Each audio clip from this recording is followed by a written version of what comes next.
Hey, Tourpreneurs, it's Mitch Bach, and just a quick note before we begin today's episode. Tourpreneur is currently sponsored by Google. We're thankful for their support of our community, and we are offering with them a completely free course helping you unlock the power and potential of Google's Things to Do program, which is specifically helping tour operators add their tours to Google in new ways that gives you new exposure and more direct bookings. To learn more, go to tourpreneur.com/Google. And as always, show notes, more resources, links to our newsletter, our business coaching community, and so much more are available on tourpreneur.com. Now to the episode. Today's episode is sponsored by Blend Marketing. These friendly folks work exclusively on marketing tour and activity companies. They've just released a free ebook that shows how you can increase your direct bookings by stealing the OTA's top tricks. Check out that free guide at tourpreneur.com/blend, BLEND. Welcome to the Tourpreneur podcast. Travel industry veteran Shane Whaley will take you on a journey with fellow tourpreneurs, sharing their tips, ideas, insights, and success stories to inspire you to make your tour business the best it can be. And now, here is your host, Shane Whaley. And welcome to episode 118 of Tourpreneur. This is the first ever Meet the Restech series. Excited to introduce to you today Scott Zimmerman, who is the CEO at Xola. Hi, Scott. Hi. Thank you. We're also joined by Margaret Vibbert, who is the Senior Project Manager at Brown-Forman. Welcome, Margaret. Thank you very much. You run tours of some of my favorite brands. You Jack Daniels, Woodford Reserve. I mean, that's dream job. It's a dream job, no doubt. Yes, I've got a great job. Marvelous. We're also joined today by Emily Pelletier. She works at Cyclo Services in business development in Quebec. How are you, Emily? Very good. What about you? I'm really excited, and I tell you why. Like most of us, unhappy that I can't travel, unhappy that I can't go to in-person events. Everything is virtual right now. And what I wanted to achieve with Meet the Restech, first of all, I put a survey out of our listeners and said, okay, what series do you want to hear? And I suggested some formats. This was one that got the most amount of upvotes. Our listeners are very curious about what different booking platforms are out there. And someone mentioned on our Facebook group a couple of days ago, he said, but why would somebody look at booking platforms now when most of us aren't taking any bookings? Well, now is precisely the time that, unfortunately, because of the pandemic, we're at home when most of us are not leading tours.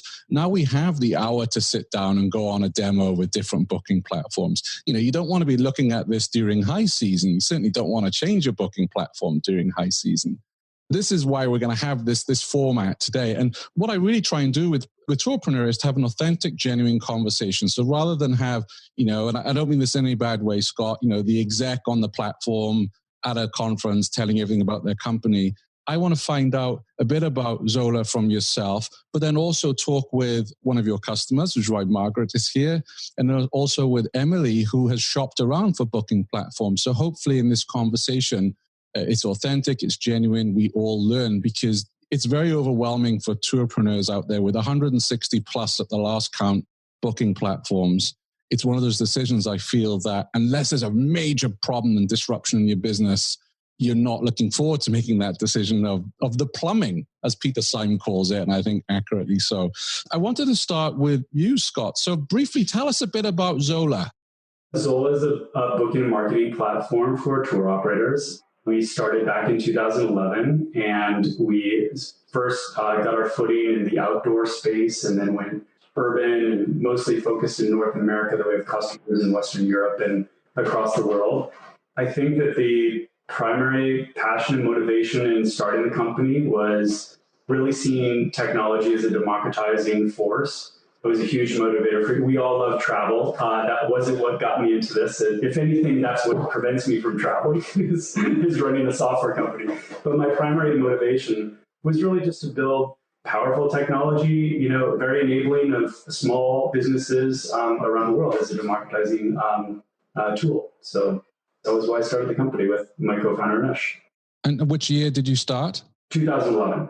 That's quite a long time in this, really. Let me ask you the question, how do you make life easier for tour operators? It started with really getting to know our customers and to know their pain.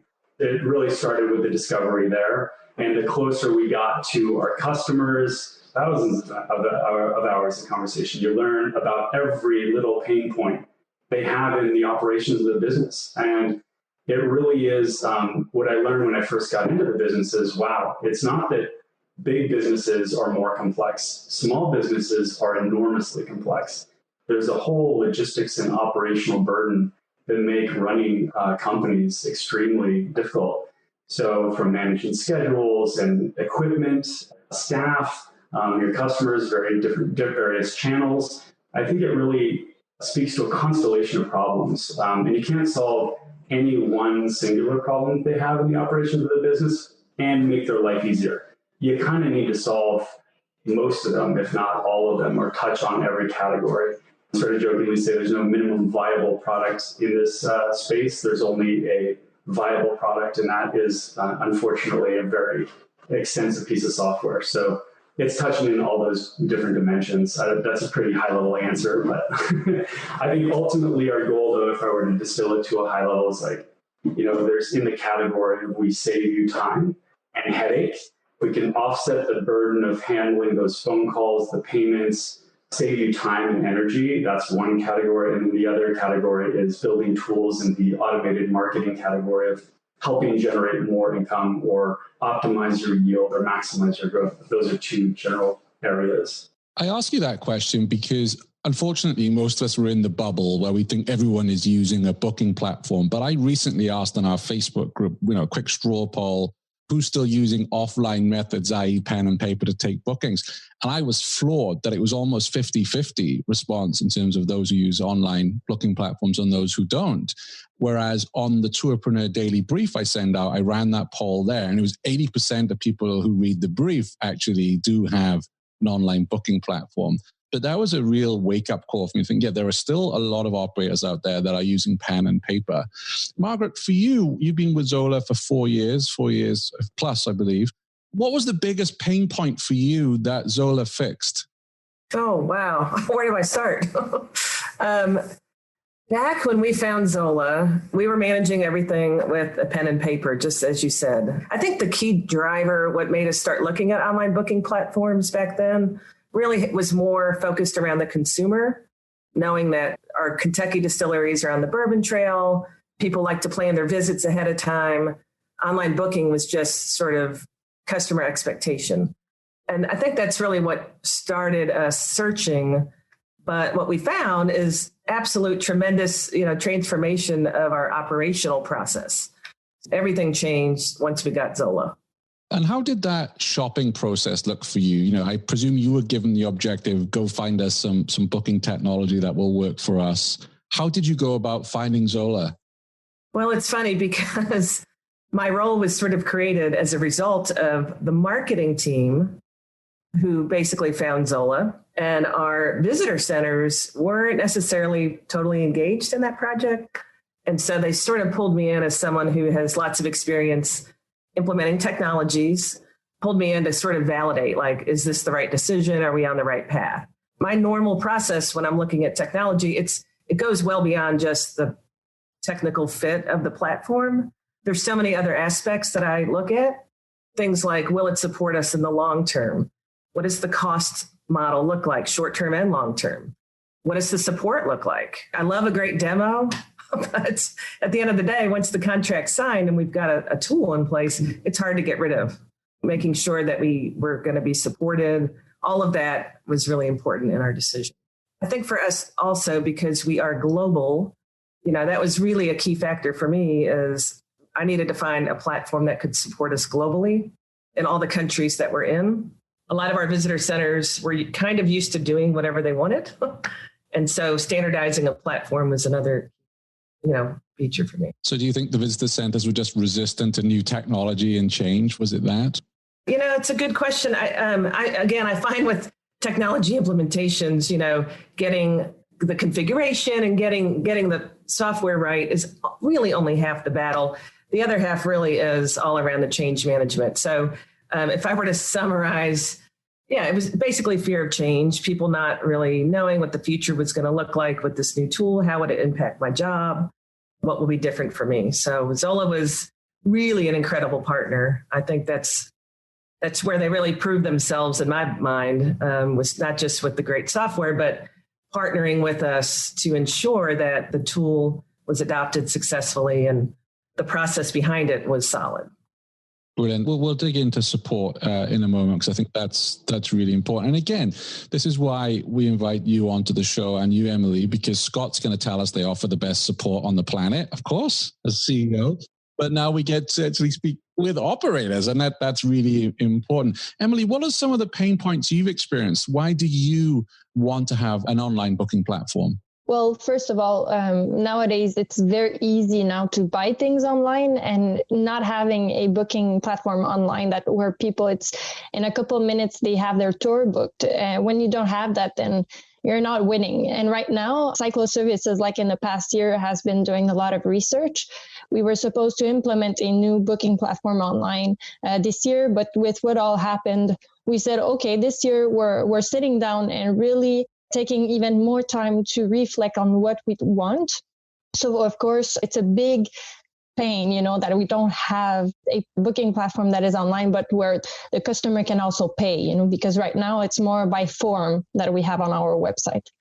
Also, it's all about the control and organization, knowing where we are going, having data that is easy to find. So, for example, when I arrived at Cyclo Services last year, everything was paper and pencil, not even pen, pencil, so we could erase. It was something, it worked. Everything was happy with it, but it asked a lot of work.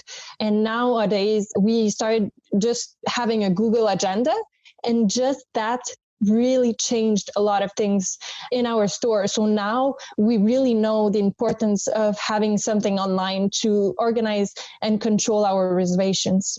Also, we are with a lot of agencies, OTAs. We want everything to be connected, but at the same time, we have to find a partner that can do that. And so this is also a pain point where we have to control the reservations on so many platforms from so many agencies. And it's pretty much like the big pain points. Scott, how can Xola help Emily with some of those pain points? Well, I think you mentioned some really sort of fundamental ones, right? Going from unstructured data or paper and pencil workflows, even in stepping into interim solution, there's still a categorical jump from even having something in a spreadsheet format or something like that, even if it is digital, going into a system that can automate a lot of that. From the telephone calls that you might get directly offsetting that to your online bookings, right? That will offset probably 50% of the burden right there. And then, all the payments and the processing and all of that, reminder emails, there's a whole subset of communications with customers that come in the wake of that after a booking or booking modification is done. Reminder emails, what to bring, what not, what's excluded, just a whole customer communications on the follow-up. Then there's distribution and the resale of you mentioned that, directly connecting to OTAs and other resellers that you have partnerships for. So all of those problems and many solutions can solve. In terms of there's direct integration with Expedia, with Viator, Get Your Guide, Reserve with Google, and the list can go on into the long tail of local hotel concierges or perhaps other partners that you have across the ecosystem of resellers. So mapping those affiliate resales channels is also something that our platform is capable of.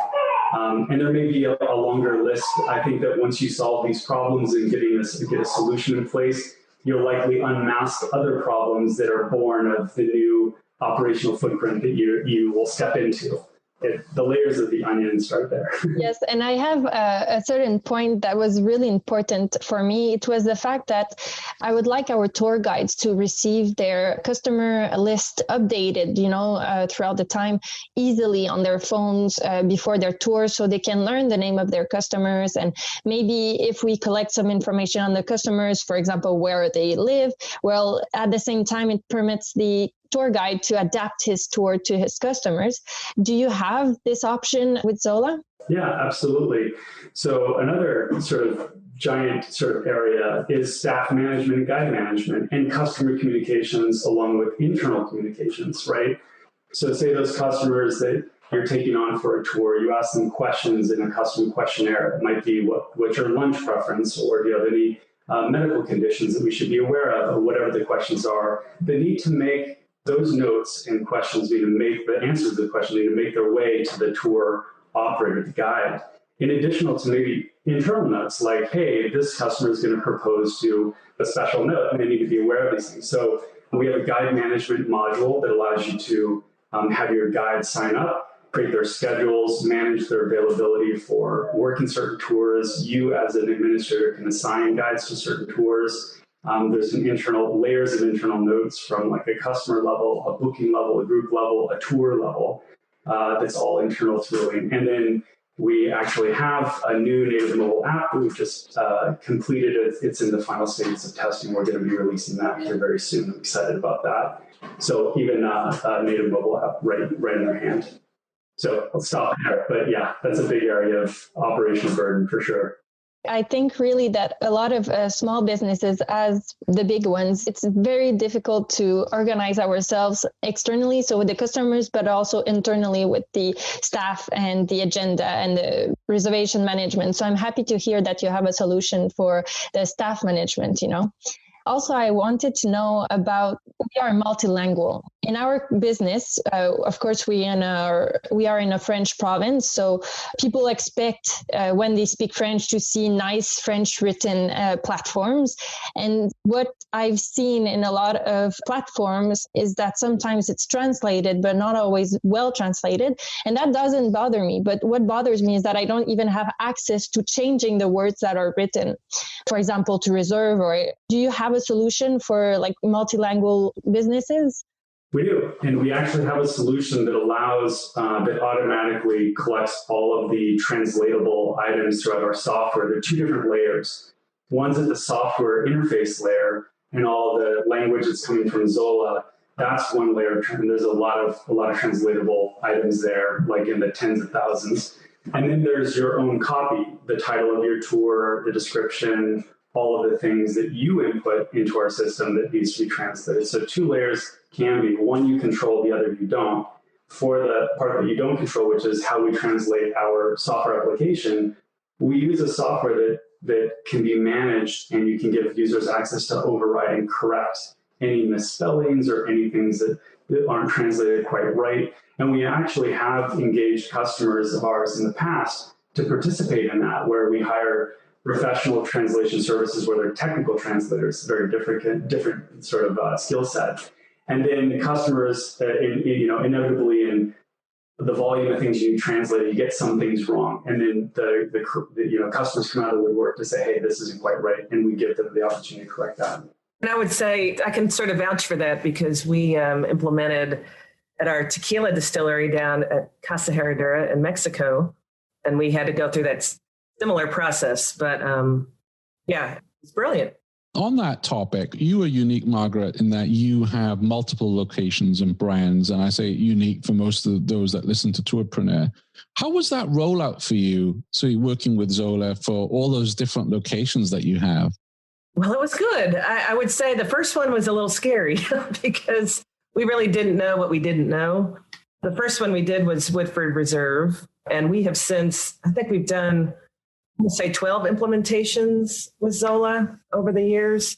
Well, and what I found was, and what I really appreciated about Xola was, again, they partnered with us, not just making sure the software was configured the way we needed, but they really got in to understand our business and really help us. They offered ideas about how we might change a process or, maybe share some best practices of how other folks do it. The implementations were great. I'm really big on hands-on training and training within context. I am not a fan of sitting and listening to someone talk about click here, click there, do this, do that. For me, most effective training is really the hands-on type. And I think Xola has been pretty much with us at most every implementation. that we've done. We know what we're doing now, but they partnered with us all the way along the journey. So, and how was that training conducted? How was the onboarding conducted? There's a lot of setup we could do virtually, which we've done the setup virtually, but then it's really coming on site. So they came down to visit you to get you onboarded? Oh, yes. Oh, wow. Okay. Brandon has come down to Jack Daniels, Herradura, Slane in Ireland. Can't remember if he came to our scotches or not. This is the guy who's got the dream job. This is the guy who's got the dream job, right? Where are you going next week? Woodford Reserve. Then I'm going to Ireland. I'm sorry. Yeah, I'm going to fight over that. Huge element. Yeah. You don't even have to pay the guy, right? To say this is where you're going. And I think, obviously we've been able to establish a nice repeatable process. So we have a blueprint for what's all the information we need up front that goes into the system. We have brand teams that have to review compliance reviews, all this fun stuff. But then the actual, getting the teams who are going to be using the software, getting them engaged is always a fun process. And so we give them a sandbox. We've done like a style of teaching and then trying, hands-on, trying it out. And then Xola, again, especially with launches like Jack Daniels, which is huge, the traffic never stops there. People are always coming in the door. But Xola would be there with us behind the desk as a safety net, making sure that the reservationists, had them to fall back on with questions. So I would have to say that every project we've done has been extremely smooth. Very smooth, yeah. Did you know every weekday Shane curates the most interesting news articles in tours and activities and sends them out in a snappy daily digest? Grab your copy of the Tourpreneur Daily Briefing at www.tourpreneur.com. Scott, how does onboarding look? Because, I imagine with Margaret's company, there's a lot of locations there. You probably had a special projects team on that. But let's say I'm running a walking tour here in Burlington, Vermont. How would that onboarding look for me? Yeah, we really tailor it to the size of the company and the needs. That small walking tour can be done 100% remote. Generally speaking, we collect the information that we have a dedicated implementation expert that comes in and gets all the notes about any detail of the business that we already know, requirements, if you will. And then there's generally like a template of information that we need no matter what your business is, and we provide that. Generally, so the first step is just in getting that base of information. We get it all on the account. We can turn that around in a matter of hours, generally speaking, if you've got all the information that we're asking for. And then we have phase 2, which is to say, let's verify it. We jump on a call, make sure that everything is accurate. You don't want to go live when the taxes and fees aren't set up right, or if the pricing isn't quite right or scheduled. So we verify all the sort of sensitive areas, and then identify any gaps that need to be patched up. And then there's that, once it's been verified, when we pick a go live date, we implement your buttons if you need it. If you don't have a webmaster, or even if you do, we can get them up, and it's just insert a couple lines of code and you're done. And let's go live. And then we have a lot of enablement materials like getting started guide, training materials, help center, articles, and frequent check-ins if needed. And we generally determine sort of the size of your staff, the different roles and the users you have. And in the case of, say, Margaret's example like Jack Daniels, on-site training, we had their reservationists, their guides, their guide managers, their accountants, their different users, and maybe a much larger staff where we would come on site and break it into sort of working sessions and computer terminals. And we actually have people go through sort of hands-on 101 for their user type, if you will, their role. So it varied. Those are the two extreme examples. What are your support hours? Let's go back to the walking tour operator or a bike tour. What are your support hours for those customers? 24/7, we've got offices in Bangalore, San Francisco, Houston, and Belgrade, and then some remote workers as well. Obviously, that's different now in the world of COVID. We have a growing team in Serbia. They're just phenomenal. Like, their English is impeccable, and their work ethic is amazing, and they're extremely knowledgeable and smart and hardworking. So we've had nothing but great, and I think just in tracking it objectively, like, we track customer satisfaction scores, like our CSAT scores for all of our tens of thousands of tickets. In the trailing 20,000 tickets is 96% satisfaction score. So I think that we're looking always at objective measures, like you said earlier. I want to think that we excel in these areas. I want to make sure that that's really tied to a reality. Do you offer your own payment gateway, or how does that work with Xola? We do with a reason. We work with Stripe directly. We have at high volume, we've negotiated down like very competitive rates. We extend a 1.9% plus 30-cent credit card transaction fee across all card types. So including Amex and some of the Perks cards, which if you look at Interchange Plus, so we're actually like industry low rates. That's our processor. And that does, footnote there is it does vary as you go in countries outside of Western Europe as well as North America. So just a disclaimer there. Sure. So what is your payment model at Xola? A transactional model. So we have the ability to assess a fee to the guest or sellers that want to internalize that fee that can pay it themselves.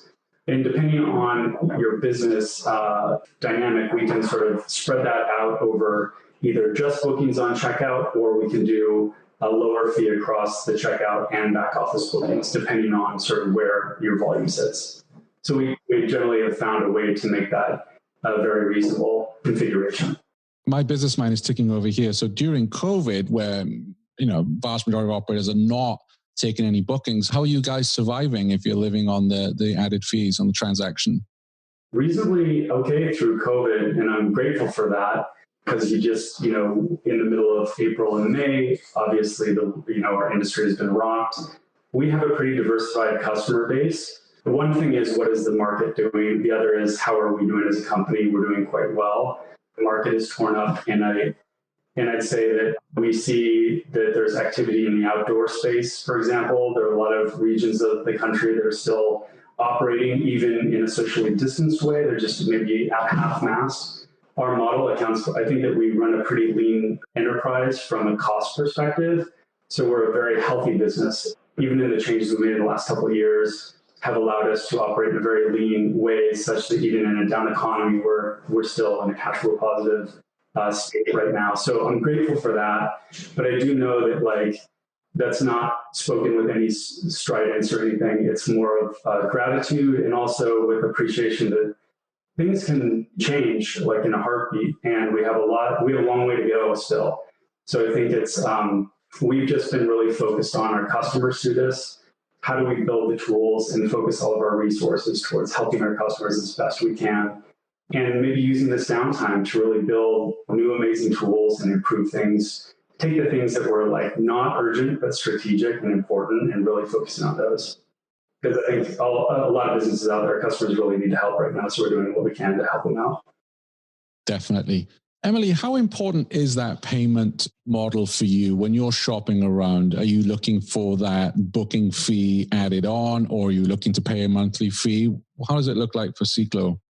I think it depends, because I like the fact that we have the option of taking the fee ourselves or adding it to the bill. Of course, I am not for adding it to the customer, because the customer comes in the shop, that person won't be paying that fee. For me, it's important to know exactly at the end of the day how much we will pay.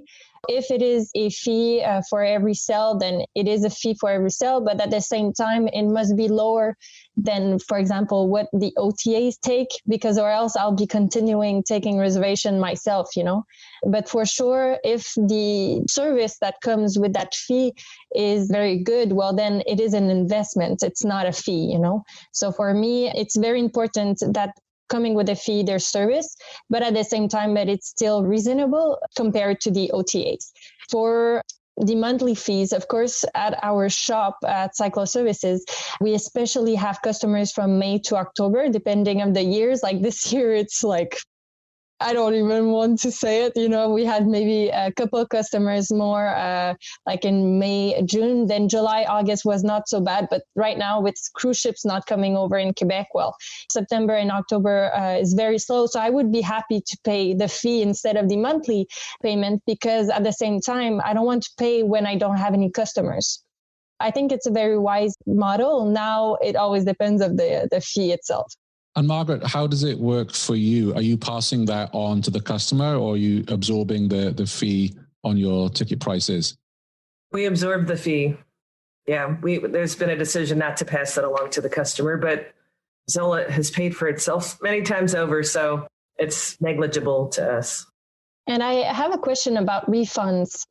throughout COVID, Margaret, did you have a lot of refunds to do, and how was it managed? Do you do it directly, or you have to pass through Xola, or how did it work? Yeah, well, unfortunately, yes, we had tons of refunds that we had to issue all around the world, unfortunately. It's a very, very seamless process, actually. You hit cancel and the refund flows through. That's what we need as a business, that a refund is easy to do. So I'm happy to hear that it was easy must not have been easy in that case, but at the same time, if the process is easy at that point, it's a pressure less on your shoulders, One thing to add to that, because I know that maybe the experience that there's another experience too of many businesses that we saw in mass. But people, they have a lot of bookings for future dates, and they've taken that money, it's been deposited in the bank account, and now they have to unwind it all. A very common problem was a lot of accounts were running to the zero balance and they couldn't go in the negative. Initially, we responded very quickly to that, allowing people to send us either ACH or wire and then crediting their account, allowing for that to happen. That still, we saw like there was, an inherent delay going from party A to party B and then B to C, such that we actually built a tool that we recently, we're going to be releasing in the next week or so, that basically, if this ever happens again or on an ongoing basis, it can be a straight, easy way to credit your own account and bring your balance up to sort of a pool of money against which you can make refunds when you have no money coming in the door. And then additionally, you can set an escrow or a refund reserve, we call it, where you can artificially hold your funds in Xola such that you can make money out. Usually, the run-of-the-mill cancellations, which might on average be around 8% in sort of normal world, every business is different. Weather dependent ones might see higher or lower, but generally there's money coming in the door. They keep your balance sufficient to process any run-of-the-mill cancellation refunds you have in a given day, such that you don't need that functionality. But obviously COVID and some of the curveballs have been thrown at us have changed that dynamic a little bit. So we have tools around that.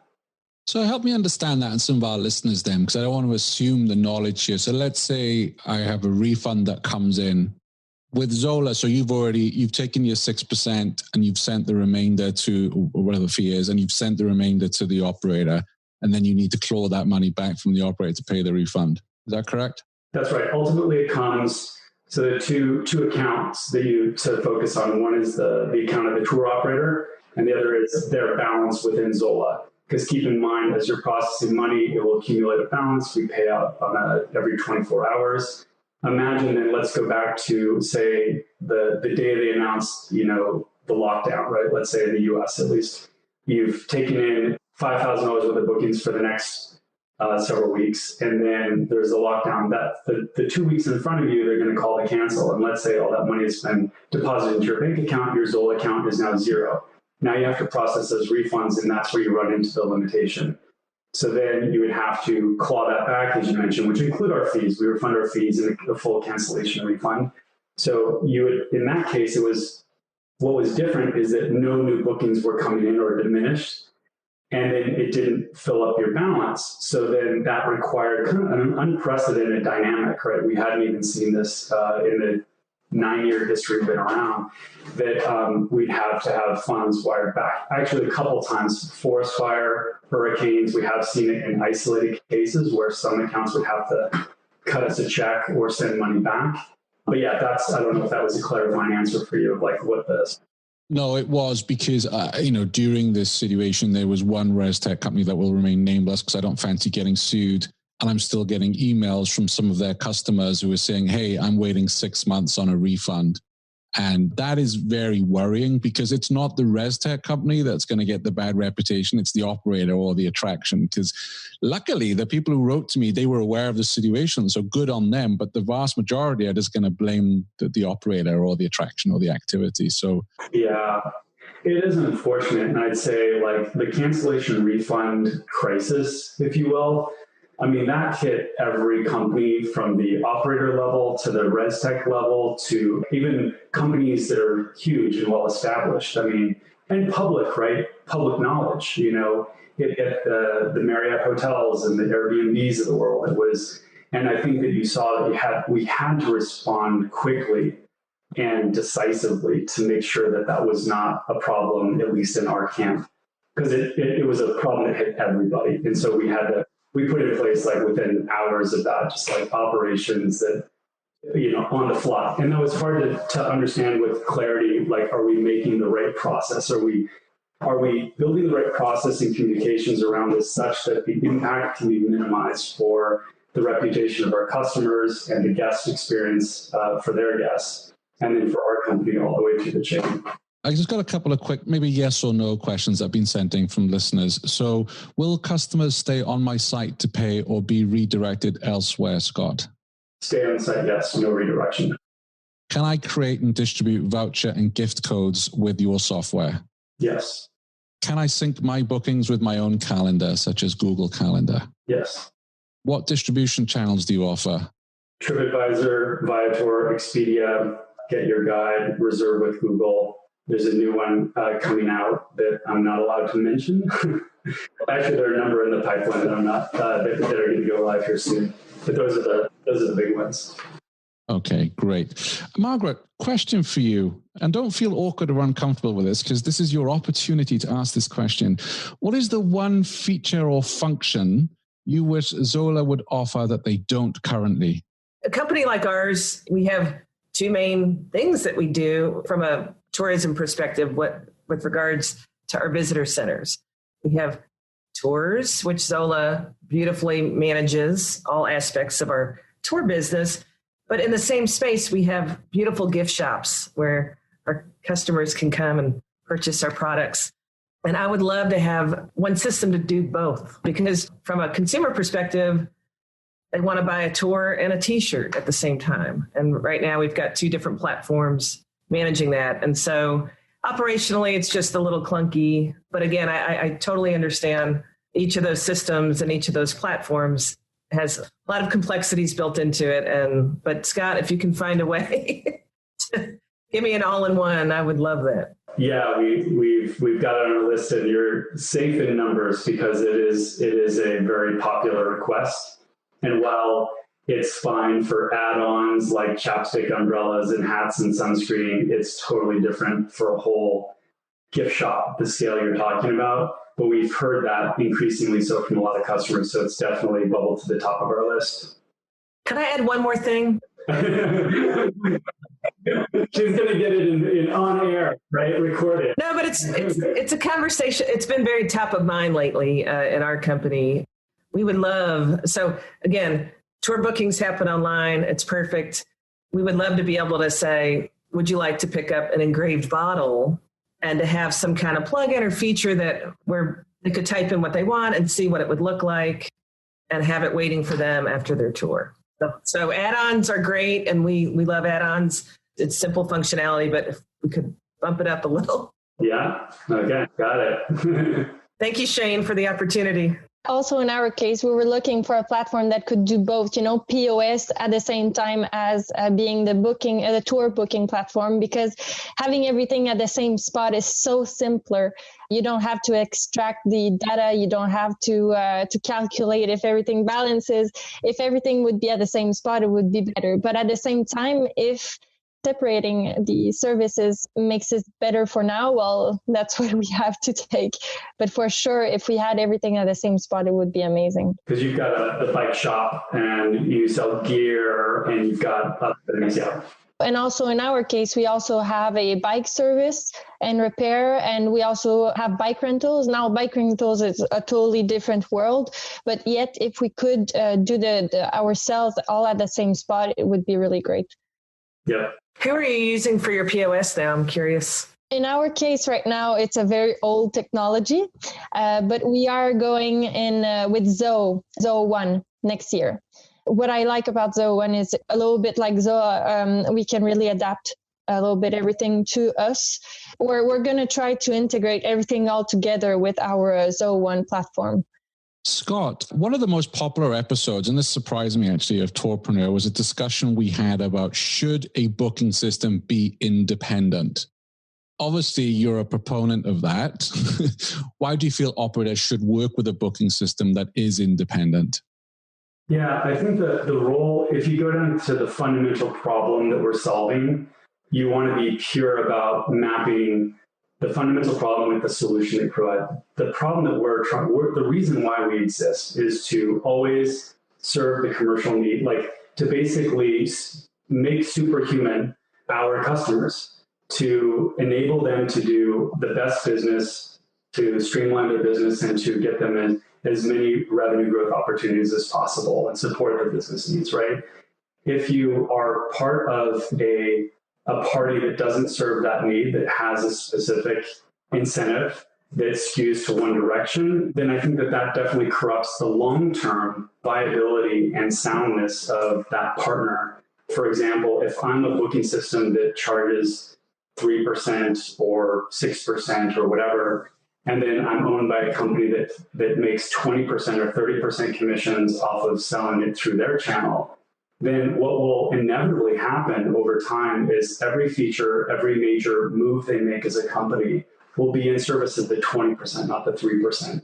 I think that's an obvious. So I think that it depends what you define as a conflicted party. Like I wouldn't define, say, like even like in the payment processing space would be far less conflicted.